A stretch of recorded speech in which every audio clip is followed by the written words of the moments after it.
ஸ்மார்ட்டா கொண்டு வரதுக்கு என்ன சாப்பிடலாம் அப்படின்னு யோசிச்சுட்டு இருக்கீங்களா? அப்ப நான் சொல்ல போற இந்த ஐட்டம்ஸ் எல்லாத்தையும் நோட் பண்ணி வச்சுக்கோங்க. ஒண்ணு விடாம மறக்காம பிரெக்னன்சில சாப்பிடுங்க.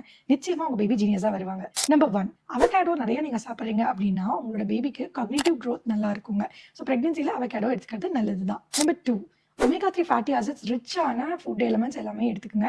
இது உங்க பேபிக்கு ரொம்பவே நல்லதுங்க. அது மட்டும் இல்லாம இந்த ஒமேகா 3 வந்து உங்க பேபியோட பிரெயின் பவரை பூஸ்ட் பண்ணவும் ஹெல்ப் பண்ணும். நம்பர் 3, வால்நட்ஸும் ஆல்மண்ட்ஸும் பேபியோட நியூரல் கனெக்ஷன்ஸை சீக்கிரமா டெவலப் பண்ணும். அதாவது ஃபாஸ்டரா க்ரோ பண்ண ஹெல்ப் பண்ணும். ஸோ மறக்காம வால்நட்ஸ் அண்ட் ஆல்மண்ட்ஸை பிரெக்னன்சில எடுத்துக்கங்க. எக்ஸில் கோலின் அதிகமாக இருக்கிறதுனால இது உங்க பேபியோட ஐக்யூ லெவலை இன்க்ரீஸ் பண்ண ஹெல்ப் பண்ணும். ஸோ மறக்காம எக்ஸையும் எடுத்துக்கங்க. நம்பர் 5, ப்ரோட்டீன் ரிச் ஃபுட்ஸ் வந்து உங்க பேபியோட பிரெயின் செல்ஸ் க்ரோ ஆக ரொம்பவே ஹெல்ப் பண்ணும். ஸோ எவ்ரி டே ஏதாவது ப்ரோட்டீன் ரிசோர்சஸ் எடுக்கிறதுக்கும் ட்ரை பண்ணுங்க. பிரெக்னன்சில ஜங்க் ஃபுட் சாப்பிடாதீங்க. ஏன்னா இது உங்க பேபியோட ஃபோக்கஸையும் லேர்னிங்கையும் பெரும் அளவா அஃபெக்ட் பண்ணும். ஸோ இந்த இம்பாக்ட் இருக்கக்கூடாது அப்படின்னு நினைக்கிறீங்கன்னா கண்டிப்பாக ஜங்க் ஃபுட்ஸை ப்ரெக்னன்சியில் அவாய்ட் பண்ணுங்க.